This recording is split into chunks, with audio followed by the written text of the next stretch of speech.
Salut à tous. Alors si la nomination de Gabriel Attal en tant que Premier ministre a fait un petit peu parler, celle de son gouvernement a également fait beaucoup parler, surtout cette nomination un peu surprise de Rachida Dati, qui avait plutôt l'art de critiquer fortement le gouvernement Macron et surtout qui était nommée un petit peu comme une ministre à Sarkozy.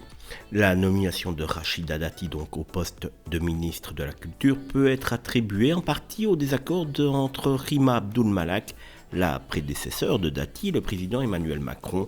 Les divergences auraient émergé à la suite d'une interview de Rima Abdul Malak dans le cadre d'une émission sur Gérard Depardieu dans laquelle elle exprimait son dégoût et estimait que l'acteur faisait honte à la France. Elle avait ensuite demandé l'ouverture d'une procédure disciplinaire pour envisager éventuellement le retrait de la Légion d'honneur de Depardieu, faisant fi complètement de la présomption d'innocence, ce qui n'est pas passé auprès du président Macron.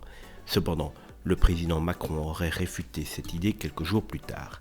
Le désaccord aurait également porté sur le projet de loi sur l'immigration auquel Rima Abdul Malak était opposée en raison de son expérience personnelle d'immigration depuis le Liban.